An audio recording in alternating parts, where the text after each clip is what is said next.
Hey, this is your Olympic hero, Kurt Angle, and you're listening to Top Rope Nation. Oh, it's true. It's damn true.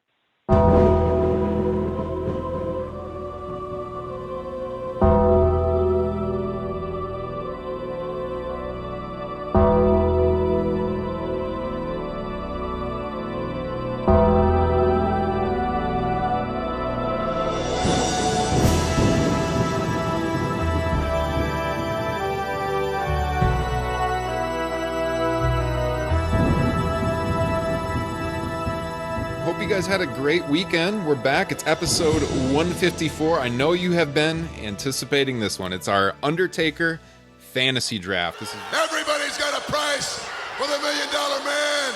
So without further ado, I will introduce to you now my mystery partner, led to the ring by his manager, Brother Love, weighing in at 320 pounds from Death Valley. I give you the Undertaker. The Undertaker, the mystery partner, is now revealed. I never heard of him. Take a Holy cow! Look at the size of that ham hock. Check out them drumsticks, baby. 320 pounds, looks to be 6'9", 6'10", somewhere in that neighborhood, Rod. 6'10"? I don't know, it's hard to tell from here. Holy cow! And look at the look on the face. Do you think it's his coffee? Doesn't look like he's having... So the way this draft is going to work, fellas, 4 rounds, snake style. Before we went on the air, I did a random drawing. I even sent a video to Justin and Kyle so they knew that I wasn't... pulling any tricks or anything here. This was all honest. It was legitimate. It was on the level. No frozen envelopes. if the fix was in, you wouldn't have ended up with the 4th pick. Yeah, that's exactly right. Because I did not want the 4th pick, and that's what I got. So the draft order is Kyle, then Alfred, then Justin, and then me at number 4, and then we'll snake back. We'll do 4 rounds. So with that said, Mr. Kyle Ross, the winner of the Ric Flair draft. It's round 1, pick 1. What do you got? Okay. So I have a question before I make my pick. I think there's probably 2 matches that we all agree what the top 3 are going to be in some various order. I think we all know what 3 is going to be, but I think the debate is going to be 1 and 2. Do we think that age plays a role in what you would take 1 in this draft? Do you mean like how old you were when you saw it? Yeah, like for instance, if you're like, I don't know, say a 39-year-old person like me, perhaps you're biased in this. Whereas if you were 29 years old, you're definitely taking 1. But if you're 39, you might go the other way. I think it will, yes. I think age does play in that way. Mm-hmm. Okay. Well, I'm 39 years old, and I'm taking Shawn Michaels and The Undertaker at Hell in a Cell and Bad Blood 97. A cage no one can enter. Shawn Michaels has his date with destiny. A hell no man can escape. Undertaker, I'm gonna take you down, put you down, and bury you underneath that ring. There's nowhere to run. There's only one way out. Nowhere to hide. And that's over my dead body. No one to stop the carnage. Who the hell I am? Shawn Michaels, The Undertaker, Hell in a Cell. I can never rest in peace. WWF Bad Blood in your house, live this Sunday on pay-per-view. Look, spoiler alert, I assume Shawn Taker matches are going to go in the top 3. The WrestleMania matches will probably go next. Of those 3, this one's a little different. I think it's the most different. I guess it's just a matter of preference and maybe a matter of age. But for me, I agree that's probably his greatest match of all time. For me, I threw in value, and for me, it dropped because of that. Because I have so many Hell in a Cell matches on my big board. that I found the WrestleMania matches to be a little bit more valuable. That's an interesting way to look at it, because I was kind of looking at, well, I'm getting his greatest opponent, Shawn, and I'm getting his greatest gimmick match, Hell in a Cell, because you're right, I have a ton of Hell in a Cell matches high on this board. So, kind of best of both worlds. Hey, it's his best opponent. Hey, it was his best gimmick match. I'm going with it. Assuming Alfred takes what I think he's going to take at number 2, I would not fault him. And you can't really argue with my logic, because it's the same logic I used when taking the 92 Rumble match for Ric Flair, and that worked out really well for me. No, it didn't. You're 14% of the vote. Hey, I just thought so it you was know, a great pick, by the way, Justin. My buddy Chad totally thought you were right for taking that number 1. Well, Chad's a smart guy. There you go. Maybe Chad can send Justin some of that fine Ohio craft beer in the mail. Some kind of consolatory prize. I would not refuse it. All right. Alfred, what do you got number 2? Well, I have legacy baked into a lot of my picks, and this match, you could argue, is Undertaker's most famous match. One of the most famous pro wrestling matches of all time. I'm going Undertaker Mankind, Hell in a Cell. Oh! King of the Ring 98. You call me crazy. Ow! Call me crazy, but I'm taking that match as the number 1 as long as it's on the board, because this is a match where people who don't watch wrestling, it's one of the few matches that they'll comment to me about, Undertaker Mankind and that sound effect and whatnot. I'm putting that smack dab on my board. I know you guys are going to be biased toward the WrestleMania match, and there hopefully will be some available for me, but I don't see how we go anywhere in this draft without Undertaker and Mankind, Hell in a Cell. This is a match that put Hell in a Cell on the map, and it's still what's supposed to be one of WWE's most important gimmicks. The pain that these 2 men are preparing to endure is inhuman. How they will put their bodies on the line here is beyond description. And The Undertaker says, he's doing it! You want me up there? You want to come up there and fight? I'm going to come up and whip your butt. Oh, my gosh. No, he may not make it up. What's going to happen here? Undertaker fighting back. He's fighting back. They're right above us, folks, and I don't like it a damn bit. Oh, my God. Look out. The God Almighty! The God Almighty! They killed him! Oh, my God. As God is my witness, he is broken in half! You know Ryan what? Drosty is so happy right now. Well, I don't know if I am, to be honest with you. I guess I'll get one of the Mania matches, which is good. But I got to tell you, I was going to choose this one. I'm going to have the 2 consecutive picks, end of round 1, early round 2. I was definitely going to make this one of those 2 picks. I think this one. Oh, go ahead. Sorry. I was just going to say, I agree with what you said. It's while it's not like a great in-ring match, it's freaking iconic. And it's got to be towards the top. I have this very high on my board. I wouldn't have taken it number 2 overall personally, but I can see the rationale for doing it. But I was going to take it with one of my 2 upcoming picks. So I can't fault you too much, Alfred. So, okay, my thoughts on it is I totally agree. I think it's I think it's Undertaker's probably most iconic match. I docked it because to me, it's a Mankind match. I think you could have put a lot of other guys in the Undertaker spot and gotten that exact same match. I mean, I think Kane could have done everything that Undertaker did in that match. Oh, that's interesting. So that is a great point, but I don't think anybody would be as into, I think there would be a demand to stop the match if anybody other than The Undertaker was in it. I think it had to be one of these crazy Undertaker matches for a guy to almost die and people to keep chanting for it to keep going on. I think if it was anybody else, it'd be like, what are these 2 guys doing? And they're killing each other. Like, we got to stop this match. Like, I don't think it would have continued if it was anybody else. Yeah, Sorry, go ahead, Kyle. It is the most famous match that will be taken during this draft. I would argue, and perhaps one of the 3 of you could maybe offer some pushback, or maybe you'll all agree. I think it's one of the probably 5 most famous matches in company history. Yeah. Sports Center retweets it. Mm-hmm. Okay, I mean, they're not retweeting any of any of the Shawn matches.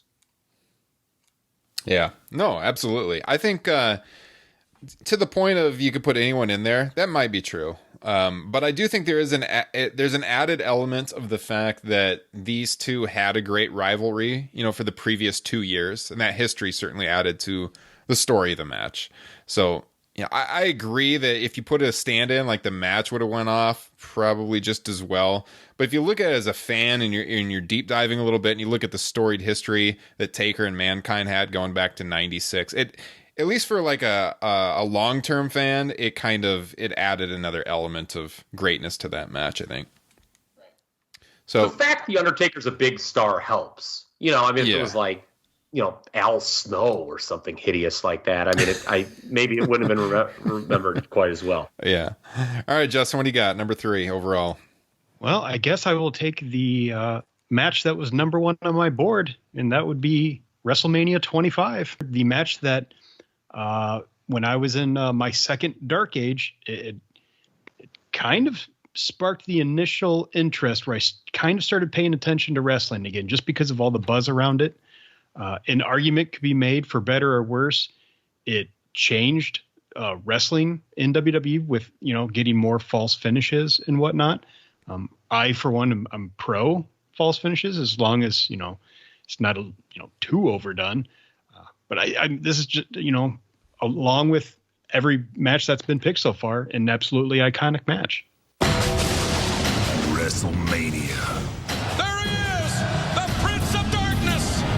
The gravesite. A man who's never lost at WrestleMania. To 16 souls I've buried. Let there be light. The Undertaker represents the purest form of evil. He walks amongst the shadows, where I thrive in the spotlight. You are looking at the Heartbreak Kids, the showstopper, a main event. You see, it's very important to understand that I am not afraid of the Undertaker. How on earth are you gonna stop this guy? Undertaker, you may be 16-0 at WrestleMania, but I am Mr. WrestleMania. We've been having quite the discussion off air about this one over the last couple of days, and the fact that it didn't get 5 stars in the Wrestling Observer newsletter from Mr. Dave Meltzer. In fact, Taker's only had 1 5-star match by Dave Meltzer, and that was the Bad Blood 97 match that went overall. So that was kind of shocking. A 4 3/4 in the Observer. I think that's ludicrous. It should have been a 5-star match, but yeah. And Meltzer pointed out that not only did you see this tweet? Somebody reshared it today that not only did he see better wrestling matches, but he'd also had better sex with unnamed partners than this match. That was Dave Meltzer. Yes, those were his words. He was very defiant when people asked him about that. Yeah, he gets real ornery. So I'm gonna say something. I was not an automatic 5 stars when I saw Taker and Shawn at Mania 25. And it's kind of along the lines of what Justin said about the Hell in a Cell. I watched it, I'm like, well, they worked a certain style that, if anyone works that style, it's going to be a match of the year contender. But as the next couple of years wore on, I'm like, you know what? That's true, my original thought, but because it's Taker with the streak and Shawn Mr. WrestleMania, that did add a certain cachet that, 2 other guys just wouldn't have had. Mm. It is at worst, I should say, it's the 3rd best WrestleMania match of all time. It's probably the 2nd best WrestleMania match of all time. Yeah.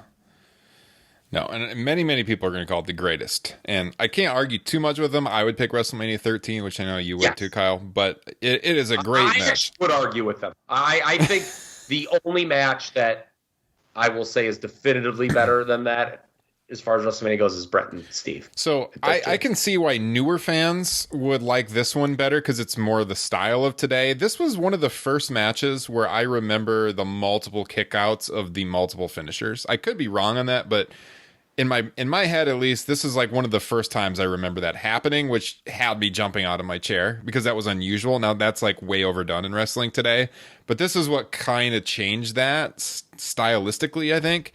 And that's what made it so unique, back in 2009 when this match happened. I mean, Austin and Rock did it at 17, but not to this degree. Yeah, they did. And I don't think you really saw it again until this. Yeah.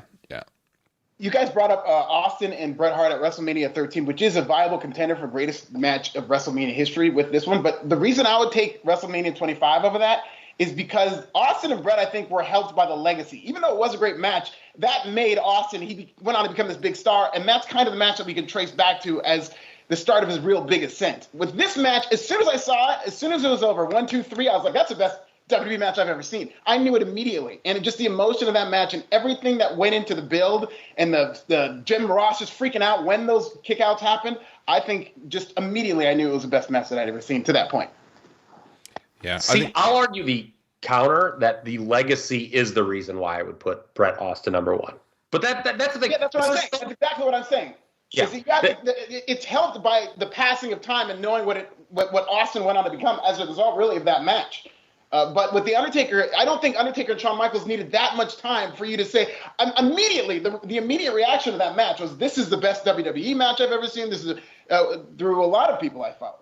Hey, Ryan, when you put the poll out for this draft, will you make sure you attach Alfred's quote talking about this match for me? Because I think he's really selling it. All right, well, now I'm going to have to downgrade it, I believe. So, well, here's the thing. No, what Alfred brings up is an interesting point as far as how people rate matches. For me, I do not go just bell to bell in a vacuum. The build matters and the legacy matters of a match. Like, if you watch a great match and it's kind of like forgotten, you know, like Meltzer, I think gave like some NXT match when Worlds Collide 4 3/4 stars. Anyone on this podcast right now, tell me who was in that match. That wasn't a 4 3/4 star. I remember he rated, like, I watched it at the time. I was like, that's not a fucking 4 3/4 star match. Stop it. And I'm not trying to pick on Dave. But, with Bret and Austin, people do forget, yes, the Austin legacy is obviously the greatest argument for why it should be number 1, but it did win Match of the Year in a lot of polls in the same year that had the match I took number 1. Eddie Ray, which is like the best WCW match of the decade.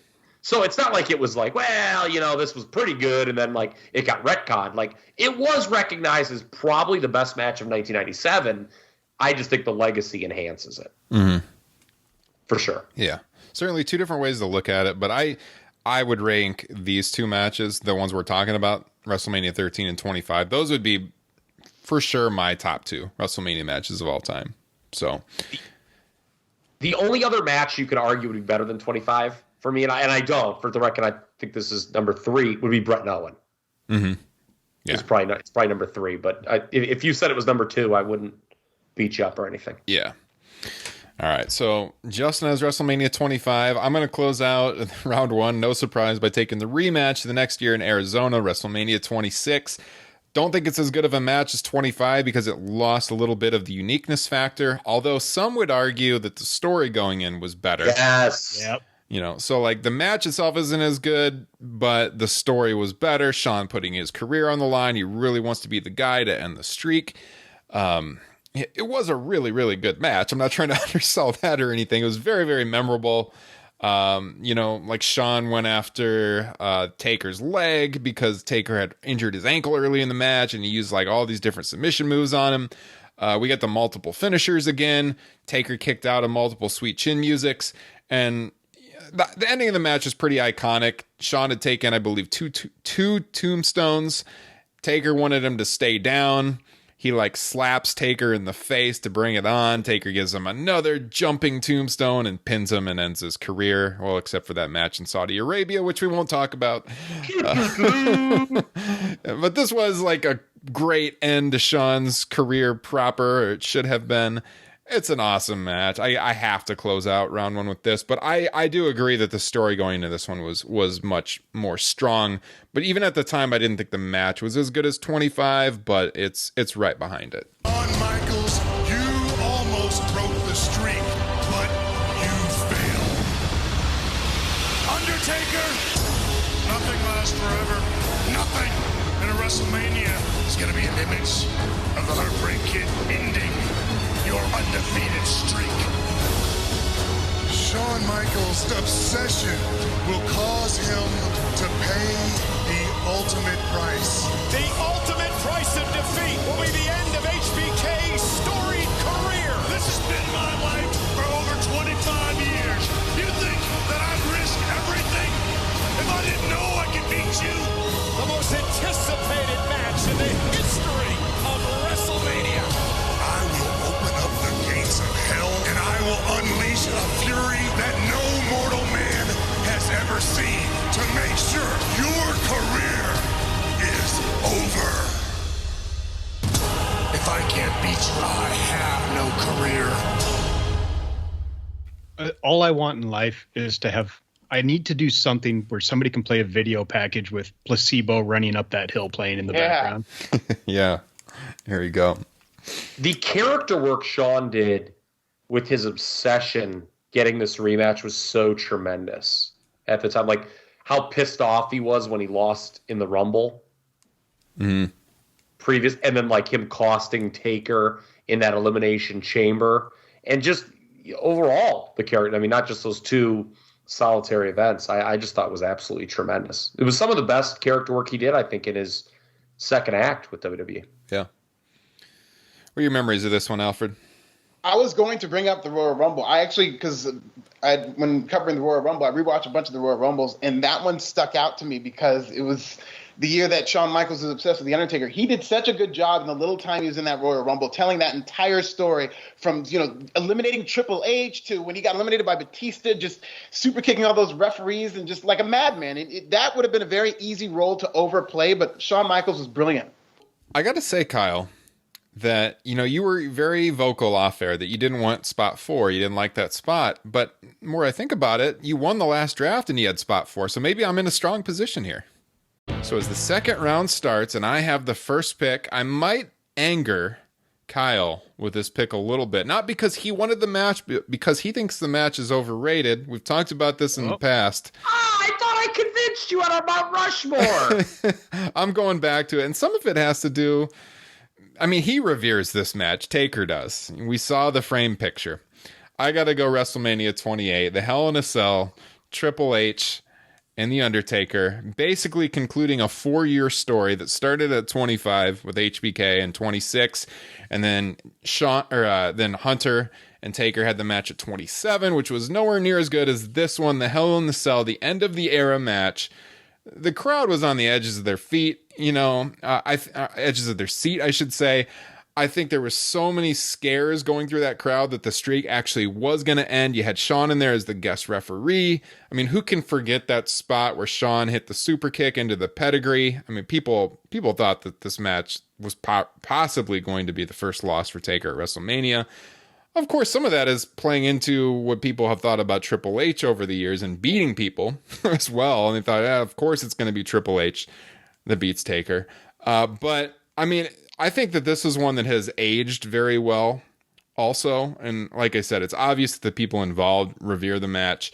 And it's one of the most important matches in their careers to them. So who am I to argue with Triple H and The Undertaker when it comes to the work that they did here? The iconic shot at the end where they're all standing on the stage together. I think it's a solid pick to start off round 2. So I'm going WrestleMania 28. What do you think of that, Kyle? I'm going to tell you something right now. I don't care if The Undertaker, Shawn Michaels, and Triple H walked in my office right now. I tell them they're all wrong. I think the fact that Meltzer gives us the same rating as the 2 Shawn matches is offensive. This match is notably worse than the 2 Shawn matches. And maybe I'm on an island, but I'll die on that island by myself, okay? Tom Hanks style. Or actually, he got rescued, didn't he? So maybe that's a bad analogy. Yeah. There was a lot going on in this match that just didn't make sense to me. Was it Hunter trying to end the streak? Was it Hunter trying to avenge his friend getting retired? Was it the end of an era? I don't know, man. This match was significantly lower on my big board, and I knew I was not going to take it in this draft. Maybe I'm pandering to the voters because I think the fan base out there really likes this match. And when they see that I have this one and 26, I'm feeling good about where I'm going to stand in this vote. We'll see. They won. I think the fans are wrong, too, if they believe in it. So for the last 3 days, when you told me we were going to have a guest on, I was like, God, I hope Alfred doesn't take this match because I will just be quiet and I don't want to like shit on like our guest. I don't know. I think of all the matches that go in this draft, this is the most overrated. I knew you would. That's why I threw it to you first. Alfred, what do you make of this match? We've never heard your opinion. This match is one that I almost took. It was between this and the Mankind match. And I will argue that this match is underrated in terms of there we go. Does not get the praise that it deserves for being literally one of the greatest matches in WWE history. People remember it in this bubble as, it was a great WrestleMania match. Oh, it stole the show that year. No. This was the end of a 4-year build in a company that never does that. And yes, there was a lot going on in that match, but I have no problem in this having the end of an era and having Shawn Michaels involved, having Triple H, because this is your blow off to a 4-year storyline. And they executed it perfectly. And there was a meta concept to this match. There was a meta aspect that I never for 1 second believed HBK was ending that streak. As great as those two matches were, there was always this overlying thought that like, oh man, Triple H could put himself over here. And that I think helped make those matches better. Yeah. Kyle. There was a meta element to it, and it was 3 old men masturbating to themselves. Oh, God. Alfred, thank you for backing me up, because I think this is a hell of a pick to get at the start of the second round. Justin, you disagree? What do you think? There's a good chance I probably would have taken it had you not. I don't know if there's a more hold my breath moment than that sequence with the super kick to the pedigree of thinking the streak was going to end. Why did he do it, though? If they were all celebrating at the end, I don't think this match made a damn lick of sense. Hey, man, it's drama. It was great for what it was. I like it. You did almost sway me on that Hell in a Cell show we did last fall, but I've kind of gone back, and I think it deserves the place it has. I'm sorry to say. We'll respectfully disagree, Kyle. I love you. I'm sorry. I love you. Justin, what do you got? Well, I'm going to skip 2 matches that are out there right now on my big board that are available and grab what I have ranked as number 8. That's an odd strategy. Yeah, I know, right? Well, it's because these Hell in a Cell matches are just flying off the board. So I think I'm going to grab a Hell in a Cell match with one of Undertaker's all-time greatest opponents, Brock Lesnar. No Mercy 2002. Kyle's losing his shit. Which Hell in a Cell match are you talking about? The one in from way back in the day in 2003? No Mercy 2002. There's a little bit of recency bias. I literally just watched this last night. And just thoroughly loved it. It is such a good match. Lesnar is really good in it when he's holding on to the top of the cage and Undertaker's on the top rope and he's just kicking him with both legs. Just I'm not sure about the build up to the match. It was kind of weird with some of the Undertaker's ex-wife stuff, but a really, really fun and bloody Hell in a Cell. Funny you watched that last night, because I was actually watching it this afternoon. The family was gone, my 2 kids and my wife and kids got home as Lesnar started bleeding, very badly. There's some big shots of him bleeding all over the place, and I had to turn it off because of that. I didn't want my 2 young children to see it. I mean, Taker's the one. I mean, like, that's like an all-timer. Yeah, no, but Lesnar early was bleeding. That's where I was at, I think, at the time. But yeah, Paul Heyman even blades in this thing. Yeah. This is the match I would have taken if I was Ryan at number 5.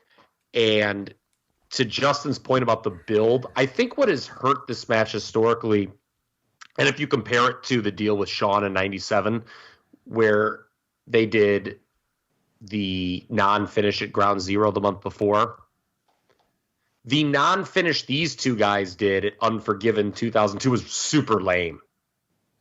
And I think that's kind of hurt this going in and why it maybe doesn't get the respect it deserves in some circles. It was a totally weak finish they did, but they more than made up for it here. I love this match. I would have taken it had Justin not taken it. Yeah, solid pick. All right. That leaves it to you, Alfred. What do you got?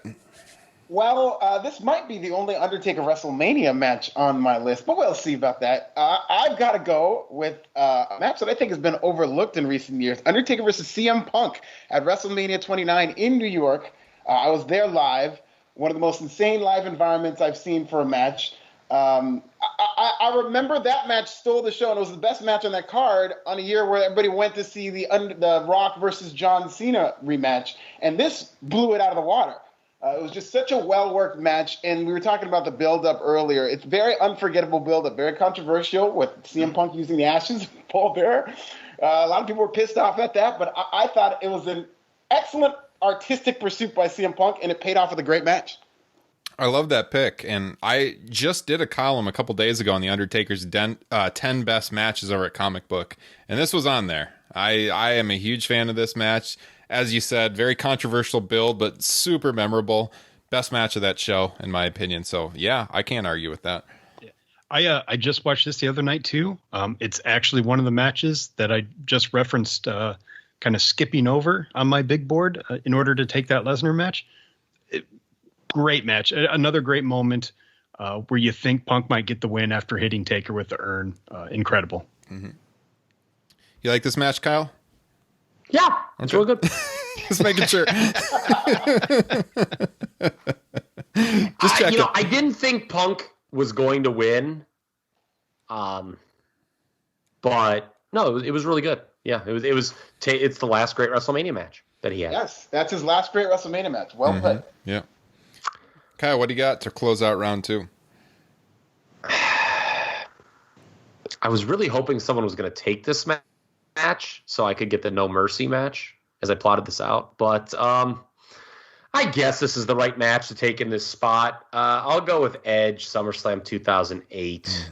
I think that's the best match of that feud. I don't like the video package. Edge overacted a lot during that period. I don't know if I remember it, to be honest with you. It's a really bad video package. I mean, WWE's really good, but like you watch it, you're like, all right, yes, we get it. You're conflicted. You're so psychotic. We get it. But they had a very good match at SummerSlam 2008. And I think most people, I know you, Ryan, had it among your top 10 in your column you did over a Comic Book. And it deserves to be up there. It was really good.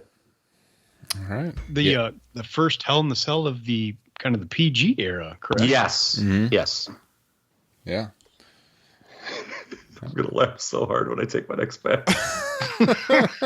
Oh, God. I was thinking, like, as you pick that one, you're like, I guess this is the right pick. I'm thinking, not a lot of confidence. I hate my draft already. I've lost this draft.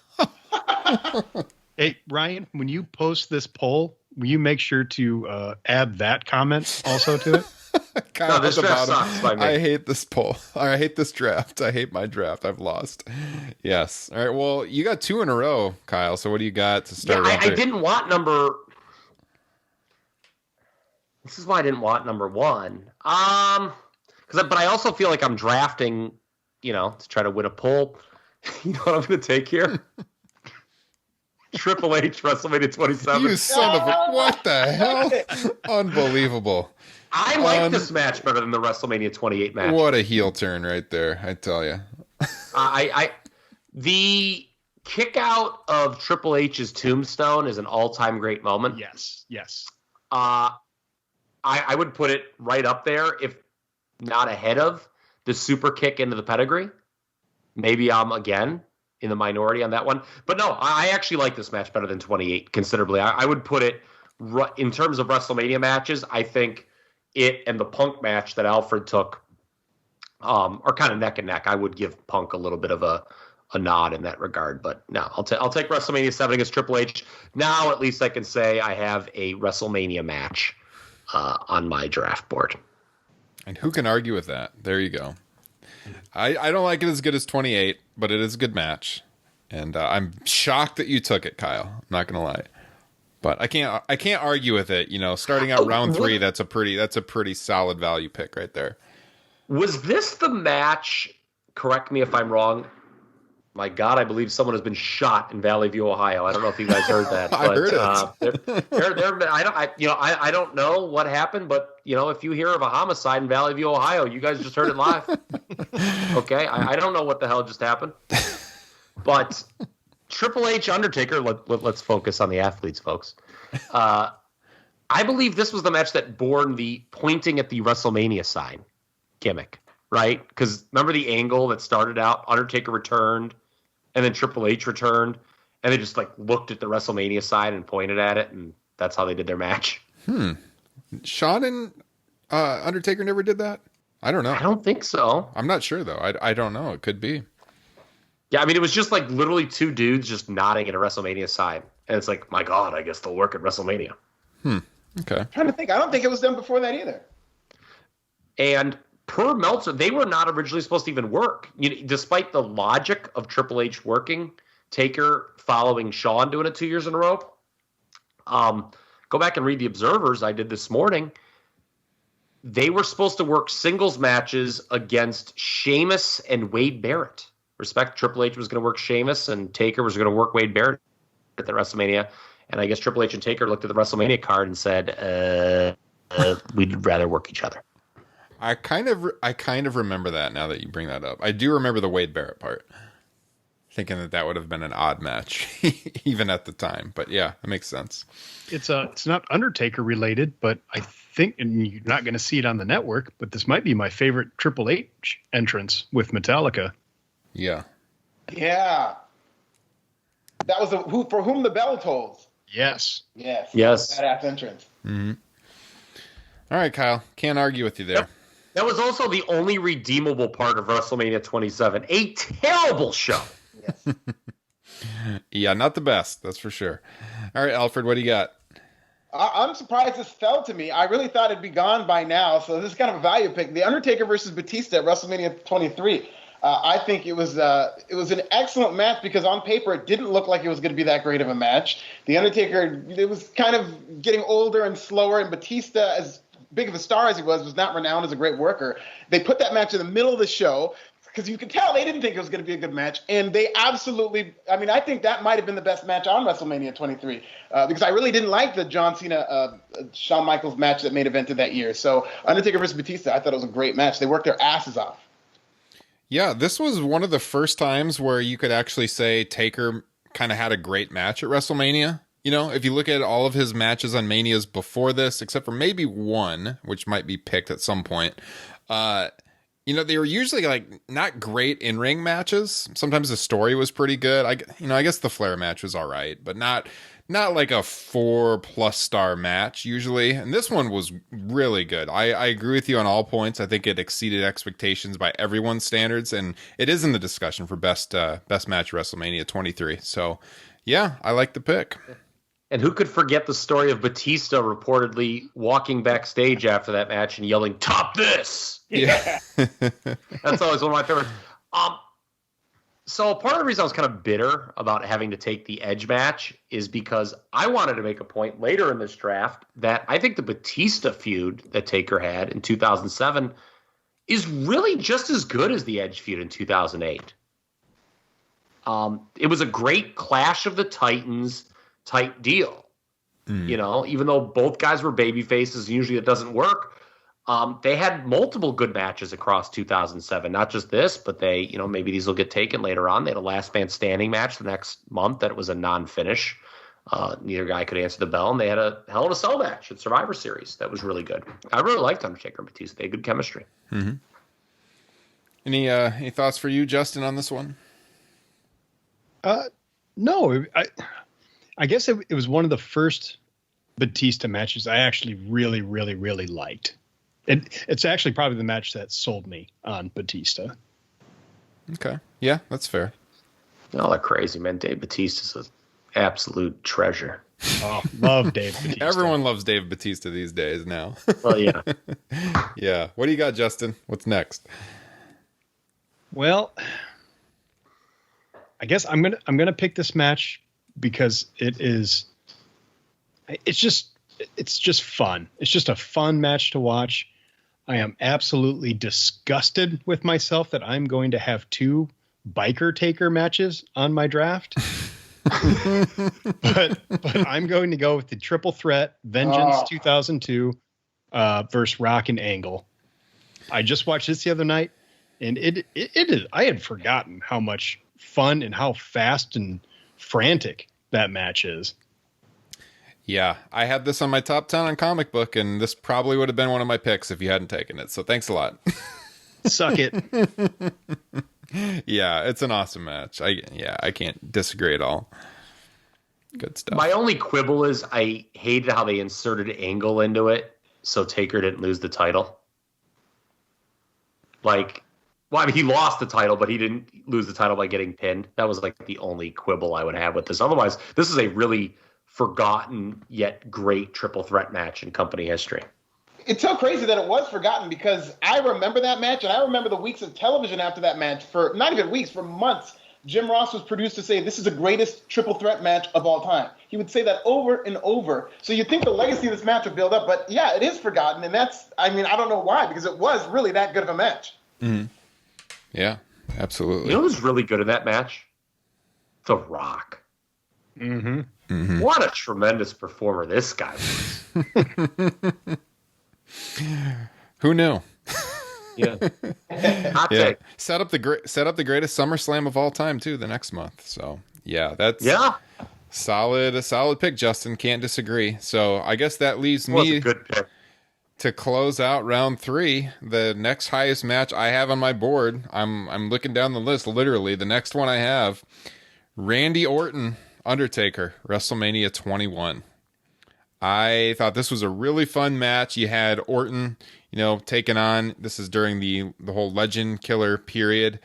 There's a great moment in this match where Randy goes up for a choke slam and turns it into an RKO. You had Randy's dad come out, Cowboy Bob, trying to get involved. And if I'm not mistaken, didn't Randy go for a tombstone? And then Taker reverses it into a tombstone of his own and gets the pin. Yes. I think that's how it ends.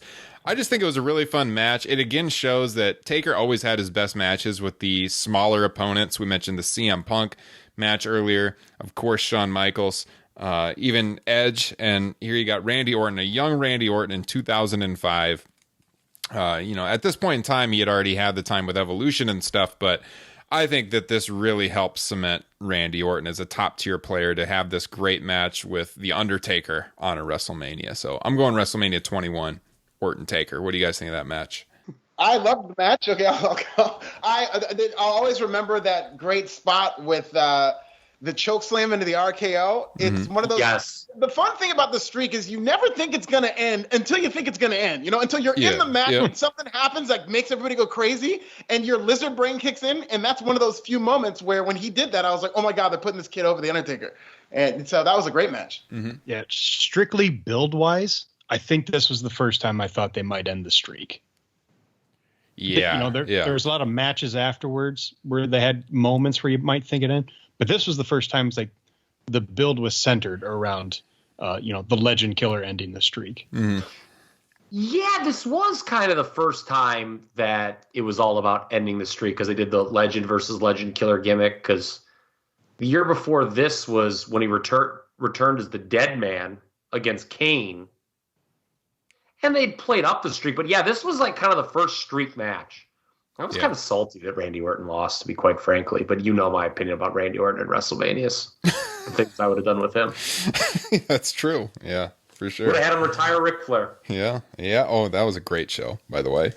Yeah. All right. Well, this puts me in a difficult situation because now I'm already to my last pick as I start round 4. And I've got several that I'm considering because I have a chance to get a Shawn Michaels match in here. But I see some other matches on my big board that are probably better matches, technically speaking.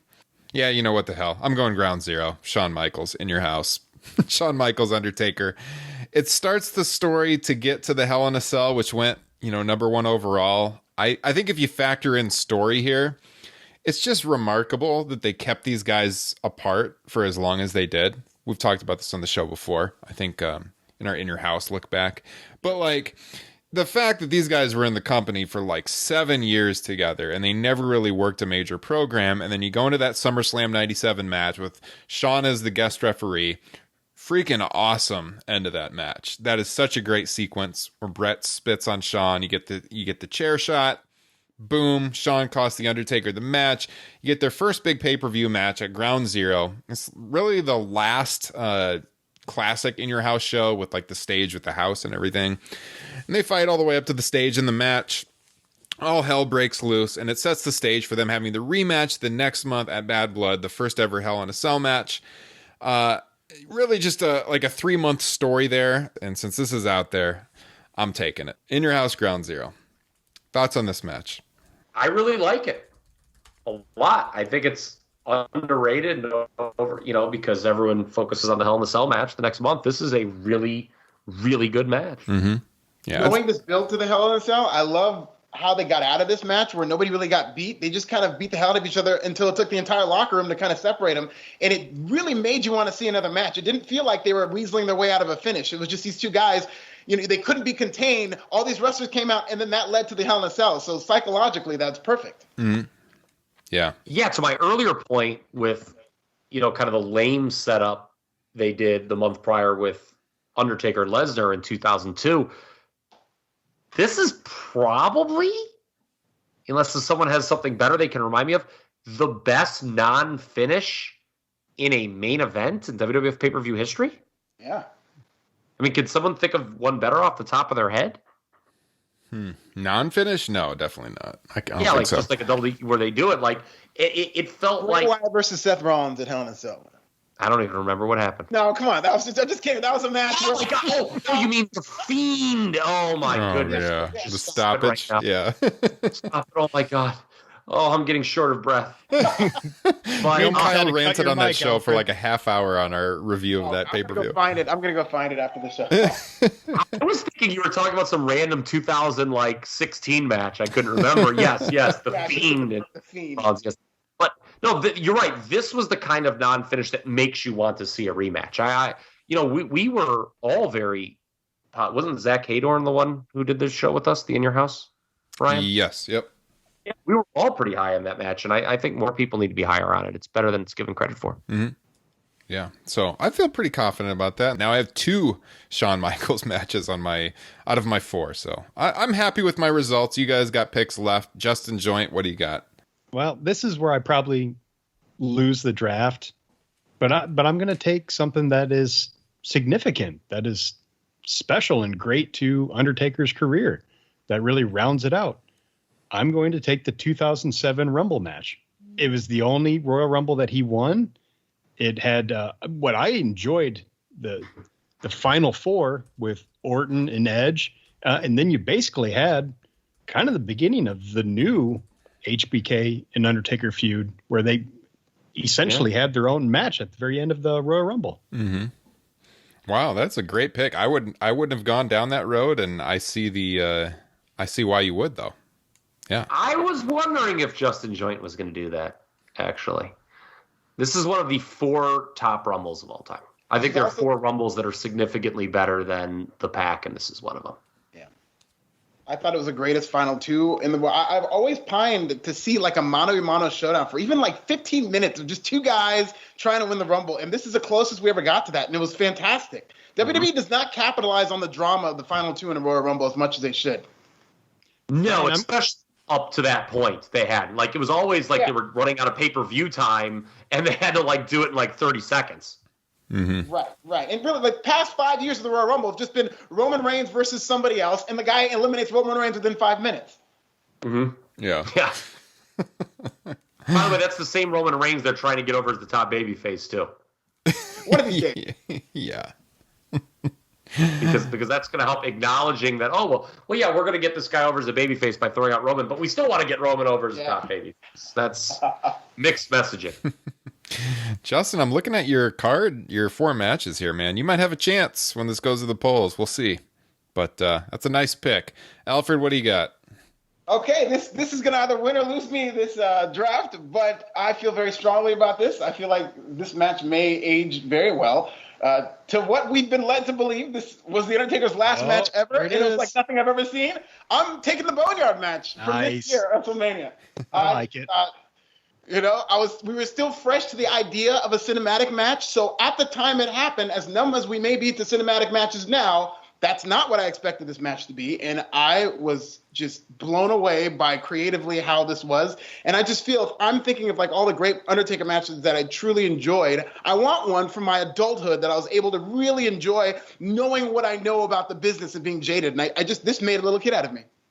Very nice. Yeah, I considered this, to be honest with you. I was thinking about even the last round because, it's solid all around. It was obviously different. I think it's the best cinematic match that we've seen still. And good pick. Kyle, Boneyard match, what do you think? Would you have taken it next? I figured someone was going to take it. Yeah. I'm just very excited because I got somehow this match to fall to me, and I had it number 10 on my big board. I was very scared that I wasn't going to get it. I almost debated it taking with my last pick, first pick of round 3, and I got it with the last pick of the draft. So I'm very excited here. Okay, what do you got? Kurt Angle, No Way Out 2006. This is a match that is absolutely beloved at Cage Match. I was shocked by the rate. I mean, they had this like one of the Undertaker's 5 best matches ever. I'm not going to go that high, but I rewatched it for this draft, and we talked about the number of Hell in a Cell matches, obviously, that have gone in this draft. That's kind of like, as far as Taker's obviously done a lot as far as making that particular gimmick match famous. But as far as a straight wrestling match goes, outside of the 2 matches with Shawn at Mania, I'd put this up with his best straight wrestling matches that he's ever had. This is tremendous. 2006 was not a great year for the World Wrestling Federation. I don't think anyone would think it is. But this was probably the best match of the year in the company. Yeah, it's hard to debate that. I see it's got 4 stars in the Observer, but yeah, the 9.24 rating on Cage Match, which is incredibly high. I don't think I've seen this match since it aired, but yeah, very, very highly regarded.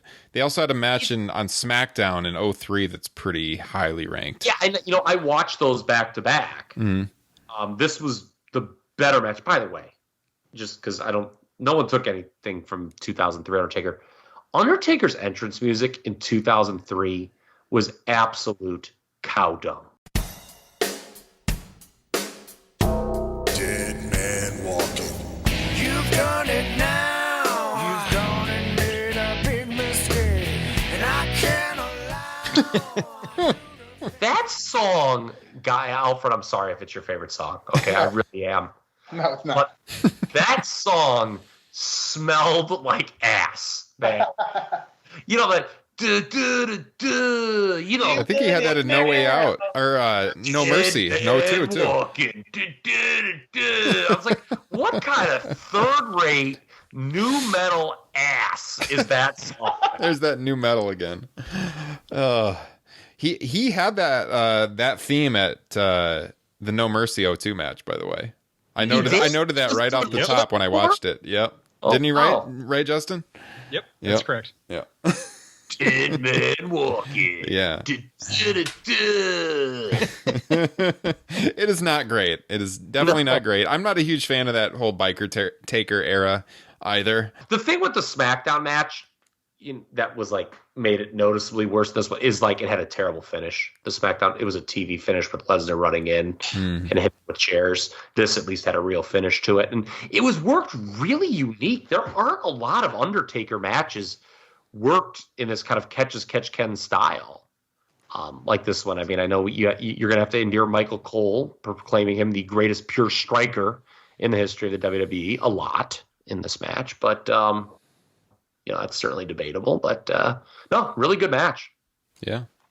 All right. Well, that's a nice pick, I think, to round it all out. So we've all had our 4 picks now. I will certainly put this out on social media. we will see who takes it home. And Alfred, I'll let you know how the results shake out. But okay, I'll be sure to retweet him out of good sportsmanship. Even if I lose, I will share the results with everybody. Absolutely, love it. Love to hear it. This is a lot of fun. Yeah. So Alfred, tell the listeners where they can find you and what you got going on. Follow me on Twitter at This Is Nasty. I have a YouTube channel, Pro Wrestling Bits, new bits weekly, just mini documentaries, a lot of fun. So just follow me on Twitter, go on Forbes, and look at my sports writer profile under Alfred Konuwa. Very nice. Now, how long have you been with Forbes now? Because I've been reading your work for years, it seems like. I appreciate it. But since 2015 with Forbes, I was with Bleach Report, and then I went to Forbes. So I've been covering wrestling for 10 years now in terms of writing for Bleach Report and Forbes. Okay. Yeah, very nice. Well, it was awesome to have you on the show. I really appreciate you coming on, and the dialogue we had tonight was a lot of fun, and hopefully we can get you back on in the future. I'd love to come on. Just name a time and date. This is a lot of fun, guys. Awesome. And I enjoyed it. Yeah. Kyle, where can the listeners find you? At TRP Kyle. And Justin? At Justin Joy. Yeah, and I'm at Ryan Droste, Droste. Find the show at Top Rope Nation. We're also on Instagram by the same username and Facebook as well. Like I mentioned at the top of the show, check the Patreon page for our classic show on King of the Ring 93. Leave us those written reviews on Apple if you want to get your free sticker in the mail. And of course, we're bringing back the mailbag segment. If you got a question you want us to talk about on the show, topropenation@gmail.com. If we read your question on the air, we'll send you one of those Top Rope Nation stickers in the mail as well. So with that said, this has been The Undertaker Draft, episode 154 of Top Rope Nation. Hope you enjoyed it. We'll catch you guys next time.